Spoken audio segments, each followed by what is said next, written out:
رسول اللہ صلی اللہ علیہ وسلم شاہ فرمایا ان صاحب الشمال لا يرفع القلم عن المسلم المخطئ 6 ساعات، اللہ کا یہ احسان ہے کہ جو بائیں طرف بیٹھا ہوا فرشتہ ہے وہ 6 گھڑیوں تک کسی گناہگار کا گناہ لکھتا نہیں ہے، قلم اٹھا کے بیٹھا رہتا ہے۔ حدیث ہے رسول اللہ صلی اللہ علیہ وسلم کی، قلم اٹھا کر 6 گھڑیوں تک انتظار میں رہتا ہے۔ اگر تو یہ 6 گھڑیوں کے اندر اندر اللہ سے معافی مانگ دیتا ہے، وہ قلم نیچے رکھ دیتا ہے، غلطی لکھتا ہی نہیں ہے۔ محاسبہ کرنے والا مومن فوری اللہ کی طرف رجوع کرتا ہے، یا اللہ مجھ سے غلطی ہو گئی۔ آدم علیہ السلام سے بھی غلطی ہوئی ہے، اور ابلیس علیہ لعنت اللہ اس سے بھی غلطی ہوئی ہے، غلطیاں دونوں سے ہوئی۔ فرق کیا ہوا؟ ایک ہمارے بابا جنتیوں کے سردار آدم علیہ السلام، اور دوسرا جہنمیوں کی سربراہی کرنے والا شیطان ابلیس، غلطیاں دونوں سے۔ فرق کیا تھا؟ ہمارے بابا جی علیہ السلام نے اللہ تعالیٰ سے معافی مانگ لی، یا اللہ مجھ سے غلطی ہو گئی، ربنا ظلمنا انفسنا، یہ اللہ سے معافیاں مانگی انہوں نے، وہ توبہ کر کے جنتی بن گئے۔ اور شیطان ابا واستکبر، یہ تکبر کرنے کی وجہ سے، انکار کرنے کی وجہ سے جہنمی بن گیا۔ آج دیکھنا ہے کہ میرے بابا کی صفت مجھ میں موجود ہے، گناہ کرنے کے بعد توبہ کرنا، یا ابلیس کی صفت مجھ میں موجود ہے، گناہ کر کے اکڑنا۔ اس لیے محمد کریم صلی اللہ علیہ وسلم اشارہ فرمایا ان من ابغض الرجال الى اللہ اذا قیل له اتق اللہ قال علیک بنفسک وفی روایہ یغضب۔ اس لیے محمد کریم صلی اللہ علیہ وسلم نے ارشاد فرمایا کہ اللہ کے ہاں سب سے گندا ترین انسان وہ ہے، بدترین انسان وہ ہے جب اسے کہا جائے اللہ سے ڈر جا، اس کی غلطی کا اس کو احساس دلایا جائے، اسے سمجھایا جائے کہ تو غلط جا رہا ہے، تو نے یہ غلطی کی ہے، تو نے یہ غلط جملہ بولا ہے، تیرا رویہ غلط تھا۔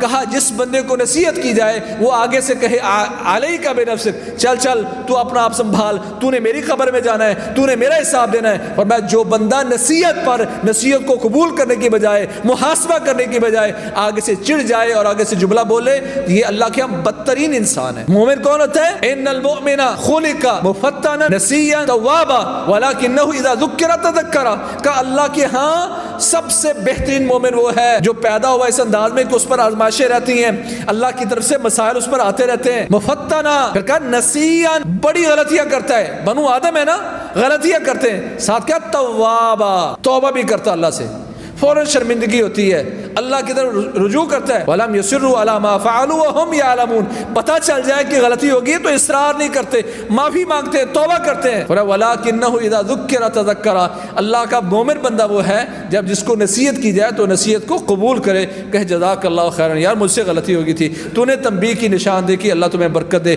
کہ اللہ کے ہم بہترین انسان یہ ہے۔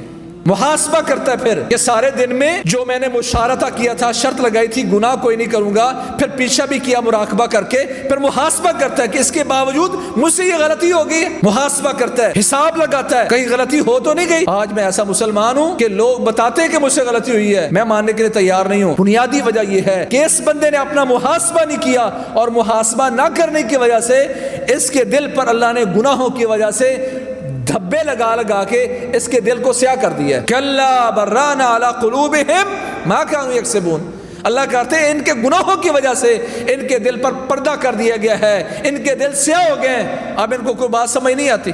یہ کون ہے جو محاسبہ نہیں کر رہا؟ اسی لیے محمد کریم صلی اللہ علیہ وسلم نے تنبیہ کی تھی، ما من القلوب قلب الا وله سحابة كسحابة القمر بينما القمر مضيء اذ علته سحابة فاظلم واذا تجلت عنه فاضاء۔ کہ لوگوں یاد رکھو، اگر تم محاسبہ نہیں کرو گے، اگر تم پیچھا نہیں کرو گے اپنا اور دل کا پیچھا نہیں کرو گے، تو فرمایا کوئی دل ایسا نہیں ہے جس دل کی مثال اس چاند جیسی نہ ہو، کہ جو چاند چمک رہا ہوتا ہے اور اس چاند کے سامنے اچانک سے بادل آ جاتے ہیں، چمکتا ہوا چاند بے نور ہو جاتا ہے، اس کی روشنی ختم ہو جاتی ہے، اس سے نور چھین لیا جاتا ہے۔ کہ اسی طرح تمہارا دل ہے، تمہارا دل چاند کی طرح ہے، جب گناہ کرتے ہو تو اس گناہ کی وجہ سے تمہارے دل کے سامنے بادل آ جاتے ہیں، اندھیرا چھا جاتا ہے، دل مردہ ہو جاتا ہے۔ کہ جس طرح چاند کے سامنے بادل آ جائے تو چاند اپنا کام چھوڑ جاتا ہے، روشنی کھو بیٹھتا ہے، بے نور ہو جاتا ہے، اسی طرح تمہارا دل ہے، اگر تم اس کا پیچھا نہیں کرو گے، محاسبہ نہیں کرو گے اور گناہ کے بادل سامنے رہے تو تمہارا دل فہم سے